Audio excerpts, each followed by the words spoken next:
Hello student,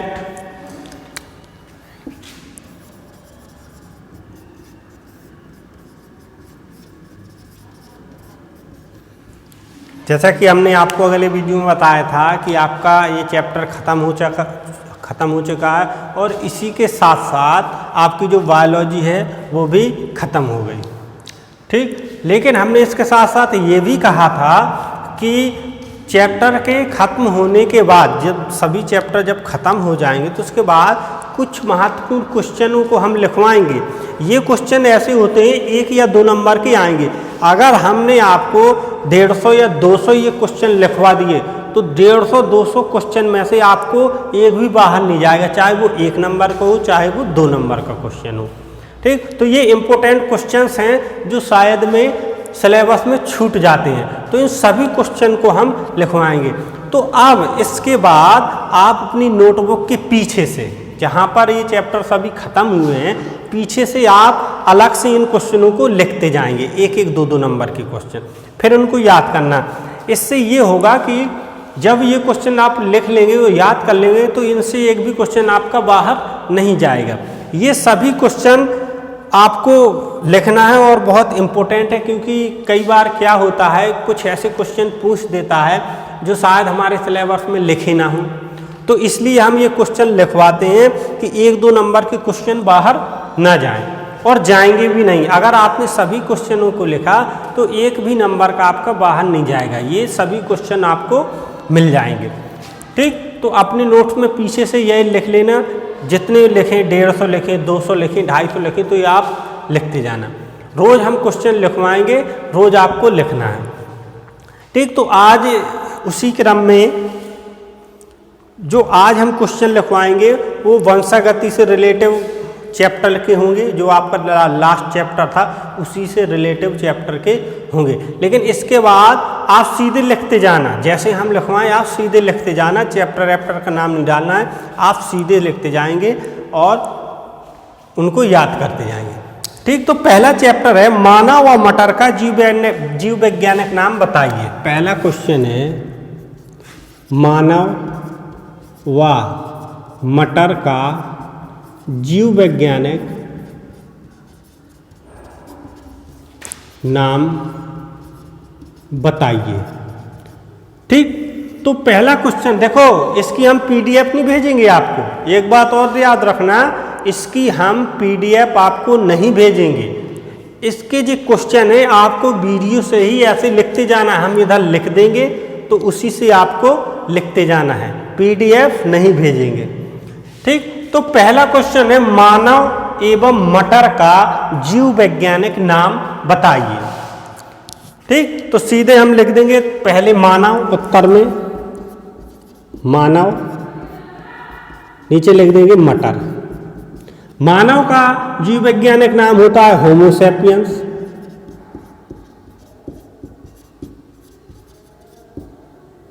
मटर का जीव वैज्ञानिक नाम होता है पाइसम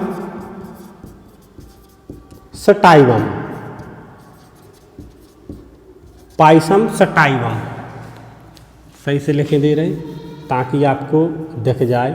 पाइसम सटाइवम, ये होता है मटर का जीव वैज्ञानिक नाम। अब आपको ध्यान देने वाली बात ये होती है कि जीव वैज्ञानिक नाम क्यों पूछते हैं, सीधे नाम बता देना, मटर का मटर, मानव का इंसान, कुत्ता का कुत्ता, बिल्ली का बिल्ली। तो ये आपको आगे पूरे चैप्टर मिलेंगे आपको कि किसी भी जीव का जीव वैज्ञानिक नाम रखने की आवश्यकता क्यों पड़ती है। ठीक, जो जिस जीव का जीव वैज्ञानिक नाम होगा, जैसे मटर का जीव वैज्ञानिक नाम है पाइसम सटाइवम। गाय का जीव वैज्ञानिक नाम क्या होता है, बॉस इंडिकस।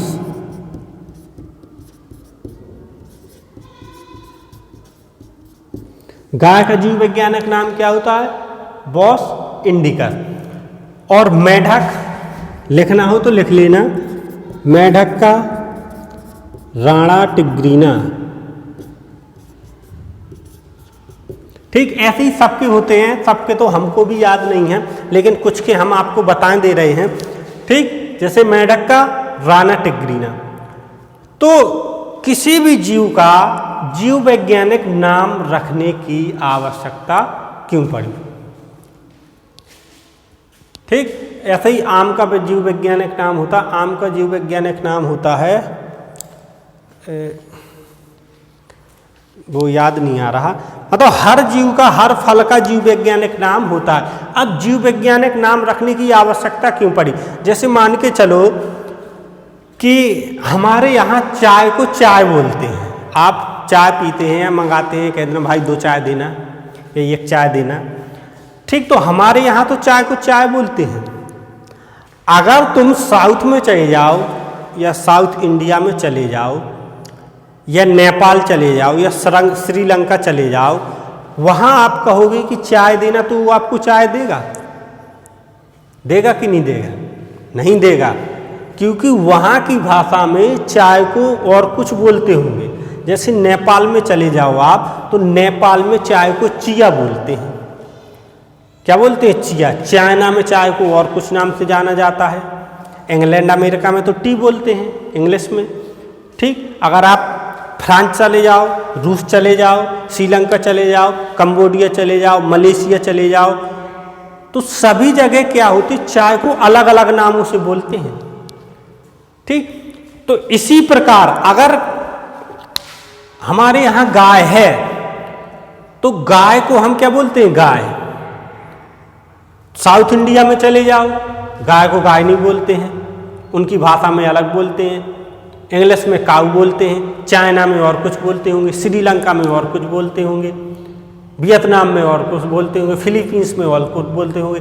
अलग अलग देशों में अलग अलग नाम से बोलते हैं, इसलिए हमको कन्फ्यूजन हो जाती है। अगर हम दूसरे देश जाएं या दूसरी संस्कृति में जाएं या साउथ इंडिया में जाएं, कहीं भी जाएं, तो हम गाय गाय खींच चिल्लाते रहें, लेकिन कोई नहीं समझ पाएगा कि ये किस जानवर के बारे में बात कर रहा है। लेकिन अगर वो पढ़ा लिखा है, अगर उसने कह दिया बॉस इंडिकस, तो बॉस इंडिकस पूरे ऑल वर्ल्ड में गाय को सिर्फ बॉस इंडिकस ही बोलेंगे। इसका जो जंतु वैज्ञानिक नाम है गाय का, बॉस इंडिकस, पूरे ऑल वर्ल्ड में समान है। ठीक, इसलिए सभी जीवों का केवल एक नाम रखने की आवश्यकता पड़ी कि उस जीव का एक नाम ऐसा रख दे कि उस नाम से वो पूरे वर्ल्ड में जाना जाए। इसीलिए सभी जीवों को एक नाम रखा गया है, जिसे हम कहते हैं जंतु वैज्ञानिक नाम। ठीक, इस नाम से उसे पूरे वर्ल्ड में जाना जाएगा, चाहे आप जिस कम्युनिटी में चले जाएं, चाहे साउथ में चले जाएं, चाहे इंडोनेशिया में, चाइना में, कहीं भी चले जाएं, इसका नाम बॉस इंडिकस ही होगा। या मेंढक को आप राना टिग्रीना बोल देंगे, पढ़ा लिखा व्यक्ति होगा तो वो समझ जाएगा कि ये मेंढक के बारे में बात कर रहा है। ठीक, इसीलिए सभी जीवों को अलग अलग वैज्ञानिक नाम से जाना जाता है या रखा गया है, ताकि उसको पहचानने में दिक्कत ना पड़े, दूसरे देश में जाएं और बोलने में दिक्कत ना पड़े, लोगों को आसानी समझ में आ जाए। लेकिन हम इनके जंतु वैज्ञानिक नाम क्या याद नहीं रखते, बहुत जरूरी होता है याद रखना, लेकिन हम क्या करते हैं, इनके जंतु वैज्ञानिक नाम याद ही नहीं रखते हैं। बहुत जरूरी होता है, इसका पूरा टॉपिक है, पूरी बुक्स है इसकी, international code of zoological nomenclature NCZN। उस बुक्स में सभी जीवों को जंतु वैज्ञानिक नाम रखे गए और उनके रखने का क्रम क्या है, उनको किस भाषा में लिखा जाना चाहिए, किस तरीके से लिखा जाना चाहिए, किस आधार पर इसका जंतु वैज्ञानिक नाम रखा गया।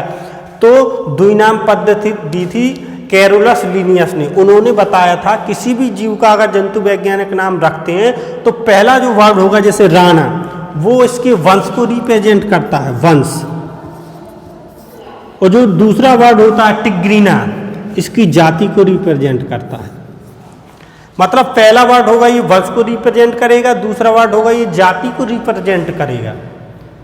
ठीक, अब हमारा भी वंश और जाति होती है। वंश क्या होता है? गोत्र, आप लोगों का गोत्र होगा, वो होता है आपका वंश। जाति क्या होती, जो आप डालते हो वो जाति होगी, उसी के आधार पर आपका परिचय होता है। इसी प्रकार से उन्होंने भी क्या किया, वैज्ञानिक थे जो कैरोलस लिनियस, उन्होंने भी किसी भी जीव को वंश और जाति के आधार पर उसका जंतु वैज्ञानिक नाम दिया था। ये आपको आगे पढ़ने को मिलेगा, कुछ मिलेगा आपको 11-12 में, कुछ मिलेगा आपको बीएससी में, पूरा मिलेगा आपको एमएससी में। पूरी बुक्स होती है, इसका एक पेपर होता है अलग से। तो आप अगर पढ़ के करेंगे एमएससी या बीएससी तो आपको सब कुछ समझ में आ जाएगा। और अगर आप पढ़ के नहीं करेंगे, आप नकल से करेंगे या किसी और स्रोत से करेंगे तो आपको कुछ समझ में नहीं आएगा। ठीक, तो आपको इतने जंतु वैज्ञानिक नाम लिख लेने हैं। बाकी आगे वाला क्वेश्चन देखते हैं। दूसरा क्वेश्चन है जीन कहाँ उपस्थित होते हैं। क्वेश्चन नंबर 2, जीन कहाँ उपस्थित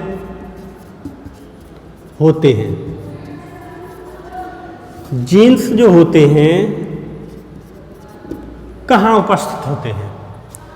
जीन्स जानते हो क्या होता है? आनुवांशिक लक्षणों को एक पीढ़ी से दूसरी पीढ़ी में ले जाना ही जीन्स का कार्य होता है। अब जीन्स उपस्थित कहाँ होते? तो अगर सामान्य भाषा में हम देखें तो जो पादप कोशिका होती है, पादप कोशिका आप सब लोग जानते हो, पादप कोशिका के अंदर केंद्रक होता है, केंद्रक के अंदर ही जीन्स उपस्थित होते हैं।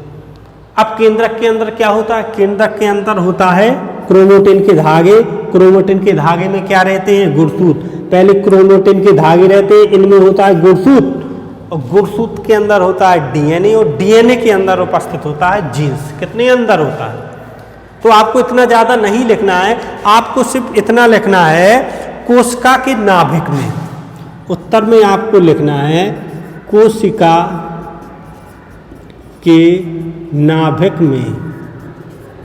आपको सिर्फ अभी इतना ही जानना है हाई स्कूल में कि कोशिका के नाभिक में स्थित होता है। लेकिन नाभिक क्या होता है? बीच का हिस्सा होता है। ये कोशिका हो गई चारों तरफ, पादप कोशिका समझ लो या जंतु कोशिका समझ लो, बीच में केंद्रक होता है, केंद्रक के बीच में स्थित होता है क्या? जीन्स। इसलिए हम इसको बोलते हैं केंद्रक, कोशिका के नाभिक में। वैसे भी हमने आपको बता दिया कि जो जीन उपस्थित होता है क्रोमैटिन, क्रोमैटिन में होता है गुणसूत्र उपस्थित, गुणसूत्र में उपस्थित होता है डीएनए, डीएनए के अंदर होता है जीन उपस्थित। इतने अंदर होता है।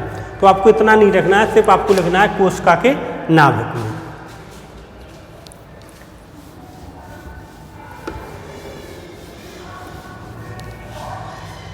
नेक्स्ट क्वेश्चन आपका आता है क्वेश्चन नंबर 3। एक जनसंख्या के दो सजीव पूर्ण रूप से समान नहीं होते क्यों? एक जनसंख्या के दो जीव पूर्ण रूप से समान नहीं होते हैं क्यों? यदि कोई आपसे क्वेश्चन पूछ दे कि इतनी विलास जनसंख्या है, इतनी विलास जनसंख्या में दो व्यक्ति समान क्यों नहीं होते? होते हैं जब वो ट्विंस की अवस्था में होते। ट्विंस मतलब होता है जुड़वा की अवस्था में होते हैं। जुड़वा तीन प्रकार के होते हैं। एक तो वो जुड़वा होते हैं जो साथ में जन्म लेते हैं लेकिन अलग अलग होते हैं, उनके चेहरे भी अलग अलग होते हैं। और एक वो जुड़वा होते हैं जो साथ में जन्म लेते हैं, उनके चेहरे क्या होते हैं? समान होते हैं।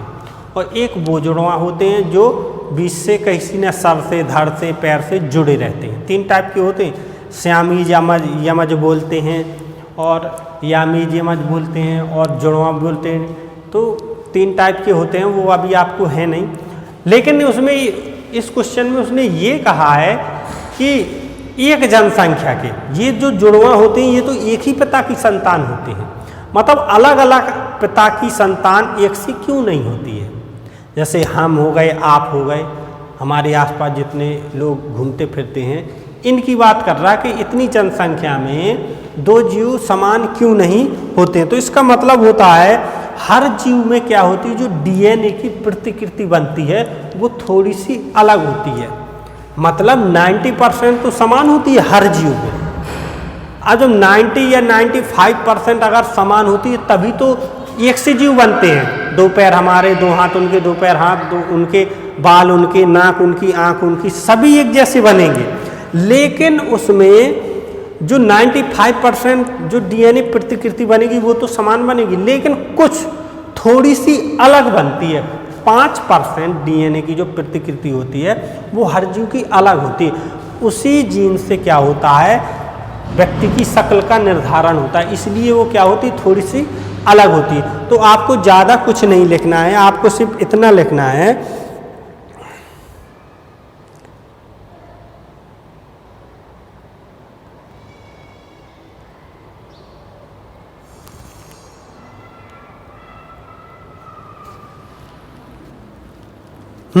हर जीव में जो डीएनए प्रतिकृति बनती है, उत्तर में लिखना है हर जीव में जो डीएनए प्रतिकृति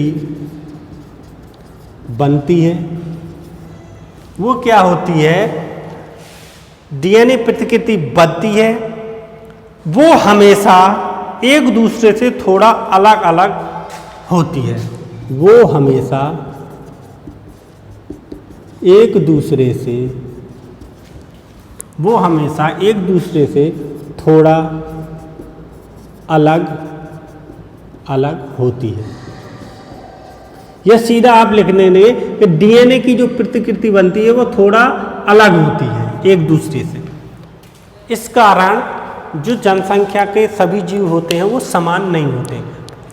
90 या 95% तो समान होती है, लेकिन जो 5% होती है वो थोड़ा अलग होती है। इसी कारण जनसंख्या में सभी लोग समान नहीं होते या कुछ लोग समान नहीं होते। तो आपको सिर्फ इतना लिखना है, हर जीव में जो डीएनए की प्रतिकृति बनती है वो हमेशा एक दूसरे से थोड़ा अलग होती है। अब जैसे कैसे अलग होती है, अब जैसे आप कोई कॉपी लेके गए, उसकी आपको फोटो कॉपी कराना है, जीरोक्स कराना है, तो जो आपके रियल की फोटो कॉपी होगी, जैसे रियल का जो कागज़ है उसकी आप फोटो कॉपी कराओगे तो फोटो कॉपी रहेगी तो एक जैसी, लेकिन उसमें भी थोड़ा अंतर होगा लिखावट में या उसकी क्लियरिटी में। जो आपकी ओरिजिनल कॉपी होगी वो क्लियर होगी, जो जीरोक्स होगी या फोटो कॉपी होगी वो थोड़ा भद्दी होगी। सेम वही उसी प्रकार से जो डीएनए प्रतिकृति बनती है वो थोड़ा अलग होती है, बस। तो आपको इतना लिखना है कि जो हर जीव में जो डीएनए प्रतिकृति बनती है वो हमेशा एक दूसरे से थोड़ा अलग होती है, इसलिए एक जनसंख्या के दो जीव पूर्ण रूप से समान नहीं होते हैं। इतना और जोड़ देना, ठीक। नेक्स्ट क्वेश्चन देखते हैं।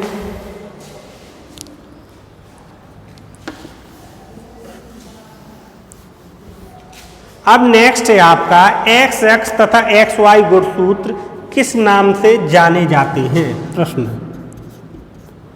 XX तथा XY गुणसूत्र किस नाम से जाने जाते हैं।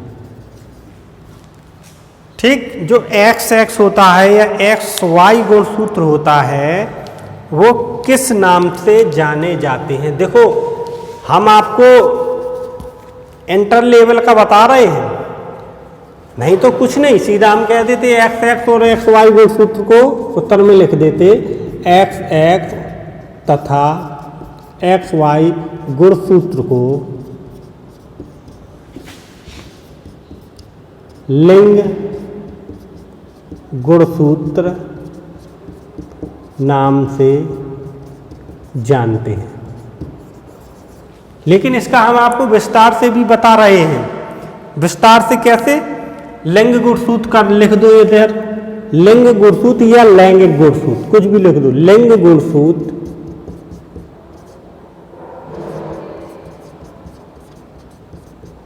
या लैंगिक गुणसूत्र, गुणसूत्र के नाम से जानते हैं, के नाम से जानते हैं।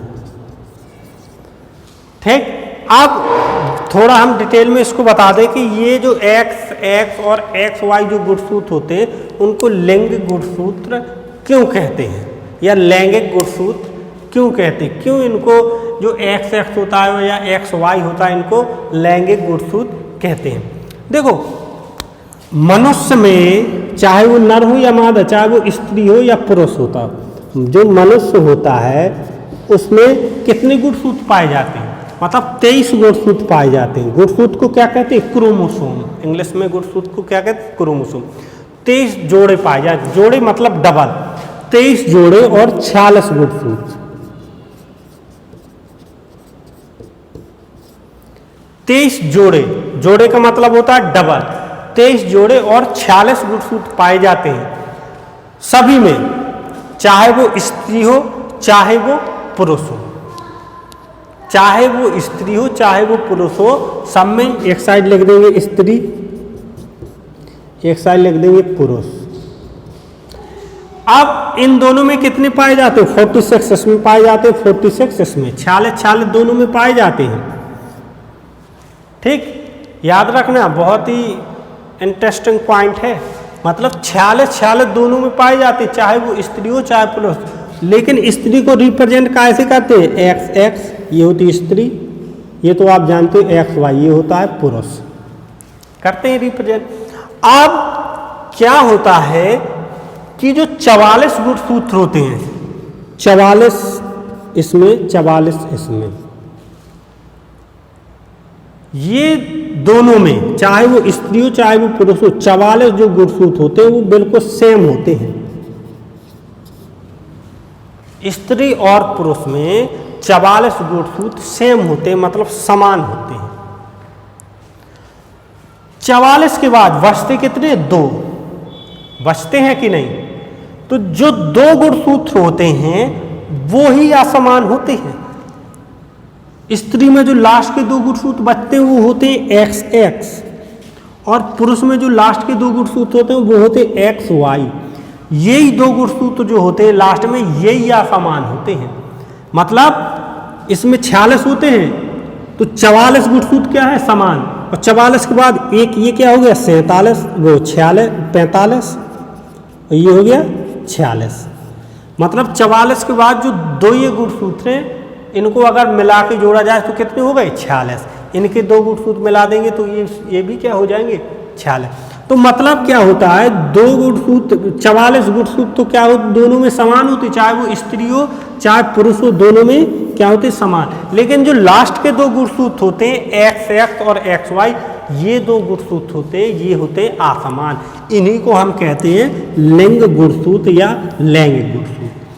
लिंग गुणसूत्र या लैंगिक गुणसूत्र से मतलब क्या होता है, ये लैंगिक संबंधी प्रक्रियाओं में भाग लेते हैं। मतलब लिंग का निर्धारण पुत्र होगा या पुत्री होगी, इन दोनों ही गुणसूत्र से होता है लिंग का निर्धारण। बाकी जो 44 बचते हैं, 44 होते हैं, वो कहलाते हैं दैहिक गुणसूत्र। इन 44 को कहते हैं दैहिक गुणसूत्र या कायिक गुणसूत्र।